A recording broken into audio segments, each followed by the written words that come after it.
হবে যে শাস্তি নিশ্চিত করবেন। যদি আপনারা সেটা না পারেন, বাংলাদেশের নারীরা এই দায়িত্ব বুঝে নেবে, আপনারা তাদের উপর দায়িত্ব ছেড়ে দেন। আমরা আমাদের এই অভ্যুত্থানে দেখেছি প্রত্যেকটি মিছিলের সামনের সারিতে আমাদের বোনেরা ছিল, আমাদের মায়েরা ছিল।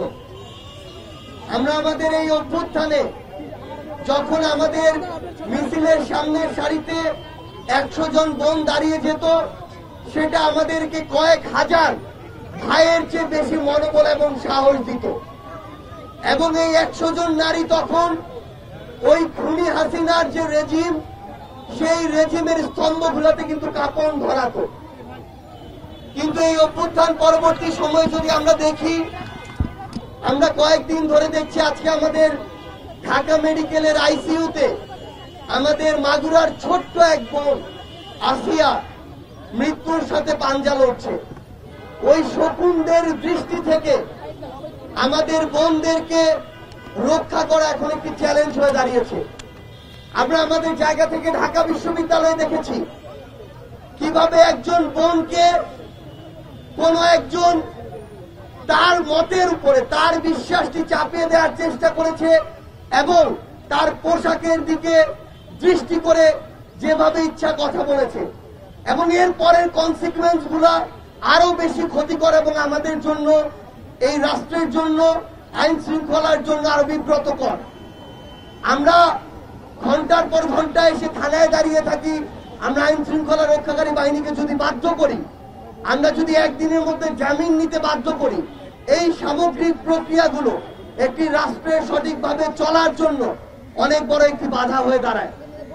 আমরা একটি জিনিস স্পষ্ট করে আমাদের পার্টির পক্ষ থেকে বলি, রাষ্ট্র এক জিনিস, ধর্ম আরেক জিনিস। রাষ্ট্রকে সকল ধর্মকে ধারণ করতে হয়, সকল চিন্তাধারার মানুষকে ধারণ করতে হয়। এখানে নির্দিষ্ট একটি ধর্মের মানুষ তার যে বিশ্বাস, তার রীতিনীতি, তার প্রথাগুলো চাইলেই আরেকটি মানুষ যিনি অন্য ধর্মে বিশ্বাসী তাকে চাপিয়ে দিতে পারে না। আরেকজন মানুষ যিনি কোনো ধর্মেই বিশ্বাসী না তাকেও চাপিয়ে দিতে পারে না। সেই জায়গা থেকে আমাদের এটি বুঝতে হবে যে আমি কোন কথাটি কোথায় বলতে পারবো, কোন পরিসরে এই কথাটি আমি চাপিয়ে দিতে পারবো। রাষ্ট্রকে আমাদের ঘর মনে করলে চলবে না, রাষ্ট্রকে আমাদের নির্দিষ্ট একটি গণ্ডি মনে করলে চলবে না। আমরা আমাদের জায়গা থেকে, আমাদের পার্টির পক্ষ থেকে স্পষ্ট করে একটি অবস্থান জানাই, শুধুমাত্র এই সামাজিক জনপরিসরে নয়, বরং আমরা সোশ্যাল মিডিয়ায় দেখছি আমাদের রাজপথে আমাদের বোনেরা যখন সামনের সারিতে দাঁড়িয়ে থেকে লড়াই করেছে, তখন তাদেরকে কেউ এভাবে কথা বলতে পারেনি। তখন বরং বিভিন্ন জায়গা থেকে আমরা সমর্থন দেখেছি। সেটার পরিপ্রেক্ষিতে আমরা যখন মাগুরায় 8 বছরের একটি নারী শিশুকে ধর্ষণের শিকার হতে দেখি এবং সেটার পরিপ্রেক্ষিতে সেটার বিচার পাওয়ার জন্য আমাদেরকে এখনো রাস্তায় খেদিয়ে মরতে হয়, সেটাই বলে দেয় যে অভ্যুত্থানে যে ফ্যাসিস্ট কাঠামোর বিলোপের কথা আমরা বলেছিলাম, সেই ফ্যাসিস্ট কাঠামো এখনো বিলোপ হয় নাই। আমাদেরকে এই কাঠামো বিলোপের জন্য ধারাবাহিক লড়াইয়ের প্রয়োজন আছে এবং এই ধারাবাহিক লড়াইয়ের মধ্যে আমাদের নারীরা সংযত আছেন এবং আমাদেরকে অসংযত হতে বাধ্য করবেন না।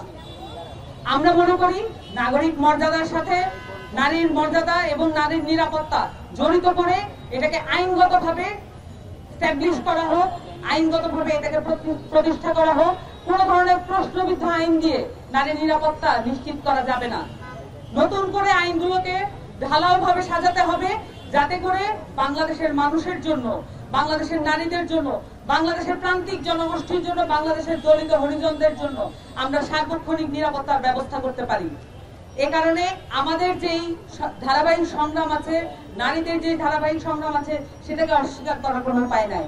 অভ্যুত্থানের প্রত্যেকটি ধাপে ধাপে নারীরা তাদের যে ভূমিকা দেখিয়েছেন, তারপরও অভ্যুত্থানের পরে আমরা দেখতে পাচ্ছি এটাকে অস্বীকার করার পায়তারা চলছে।